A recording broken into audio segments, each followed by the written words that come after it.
हनुमान जी अजर और अमर हैं। हनुमान ऐसे देवता हैं जिनको यह वरदान प्राप्त है कि जो भी भक्त हनुमान जी की शरण में आएगा उसका कलयुग भी कुछ नहीं बिगाड़ पाएगा। जिन भक्तों ने पूर्ण भाव एवं निष्ठा से हनुमान जी की भक्ति की है, उनके कष्टों को हनुमान जी ने शीघ्र ही दूर किया है। हनुमान भक्तों को जीवन में कभी भी कठिनाइयों का सामना नहीं करना पड़ता।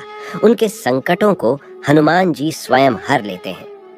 दोस्तों, आज के इस वीडियो में हनुमान जी से संबंधित 5 ऐसे प्रसंगों के बारे में बताएंगे जो आपके जीवन को सफल बना देंगे। इससे पहले हमारे वीडियो को लाइक और चैनल को सब्सक्राइब करें। तो चलिए फिर शुरू करते हैं। पहला प्रसंग, रामचरितमानस में हनुमान जी को महावीर कहा गया है। शास्त्रों में वीर शब्द का उपयोग बहुतों के लिए किया गया है, जैसे भीम, भीष्म, मेघनाथ, रावण इत्यादि, परंतु महावीर शब्द मात्र हनुमान जी के लिए ही उपयोग में लाया गया है। रामचरितमानस के अनुसार वीर वो है जो 5 लक्षण से परिपूर्ण हो: विद्यावीर, धर्मवीर, दानवीर, कर्मवीर, बलवीर। परंतु महावीर वो है जिसने 5 लक्षण से युक्त वीर को भी अपने वश में कर रखा हो।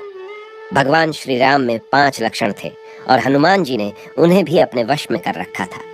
रामचरितमानस मानस की यह चौपाई इसे सिद्ध करती है: सुमिर पवन सुत पावन नामो, अपने वश करी राखे रामो। रामचरितमानस मानस में महावीर विक्रम बजरंगी भी प्रयोग हुआ है। शास्त्रानुसार इंद्र के एरावत में 10,000 हाथियों के बराबर बल होता है। दिक्पाल में 10,000 एरावत जितना बल होता है। इंद्र में 10,000 दिक्पाल का बल होता है। परंतु शास्त्रों में हनुमान जी की सबसे छोटी उंगली में 10,000 इंद्र का बल होता है। दोस्तों, हनुमान जी में इतना बल उनके आजीवन ब्रह्मचार्य के पालन के कारण था, तो आपको भी ज्यादा नहीं तो थोड़ा बहुत ब्रह्मचार्य का पालन जरूर करना चाहिए, जिससे आपका मानसिक और शारीरिक बल मजबूत हो। दूसरा प्रसंग, हनुमान जी लंका में सीता को खोज रहे हैं। रावण के महल के साथ ही अन्य लंका वासियों के घरों में, महलों में, गलियों में, रास्तों पर हर जगह हनुमान जी सीता को खोज रहे थे। बहुत मेहनत के बाद भी उन्हें सफलता नहीं मिली। कहीं भी कोई जानकारी न मिलने से वे थोड़े निराश हो गए थे। हनुमान जी ने सीता को कभी देखा नहीं था। वे सिर्फ सीता के गुणों को जानते थे। वैसे गुण वाली कोई स्त्री उन्हें लंका में कहीं नहीं दिखाई दी। अपनी इस असफलता की वजह से वे कई तरह की बातें सोचने लगे। उनके मन में विचार आया कि अगर खाली हाथ जाऊंगा तो वानरों के प्राण तो संकट में पड़ेंगे। प्रभु श्री राम भी सीता के वियोग में प्राण त्याग देंगे, उनके साथ लक्ष्मण और भरत भी। बिना अपने स्वामियों के अयोध्यावासी भी जी नहीं पाएंगे। बहुत से प्राणों पर संकट छा जाए।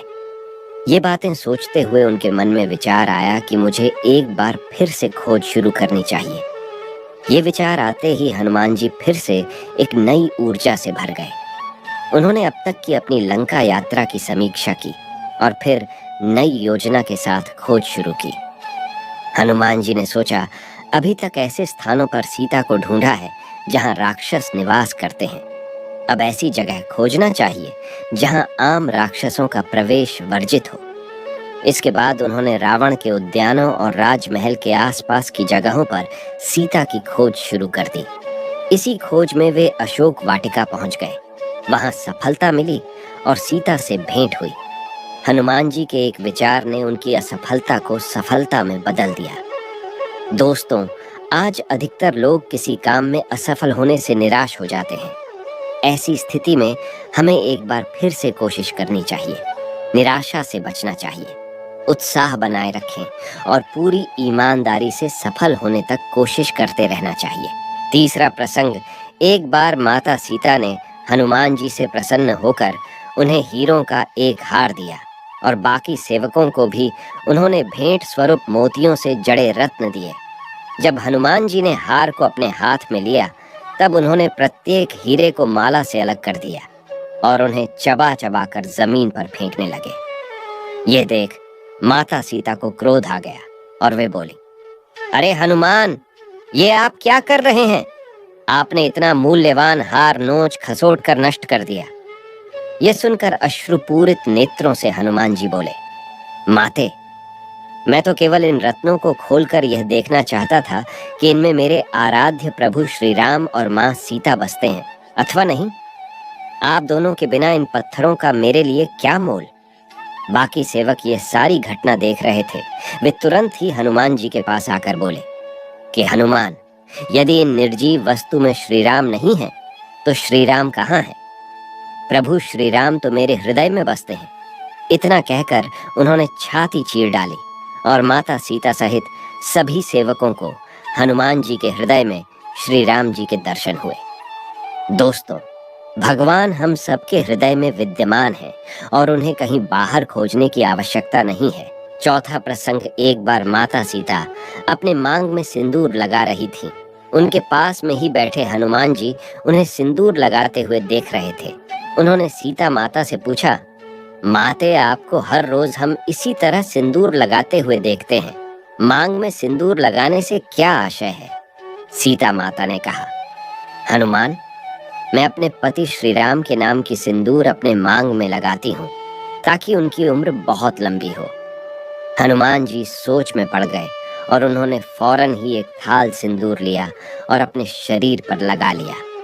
उनका पूरा शरीर लाल सिंदूर के रंग में रंग चुका था।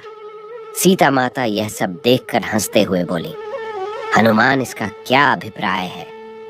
हनुमान जी ने उत्तर दिया, माते, मैंने भी श्री राम के नाम का सिंदूर पूरे शरीर भर में लगाया है ताकि उनकी असीम कृपा मुझ पर हमेशा बनी रहे और मेरे प्रभु, मेरे आराध्य की उम्र इतनी लंबी हो कि मेरा संपूर्ण जीवन उनकी सेवा में ही बीते।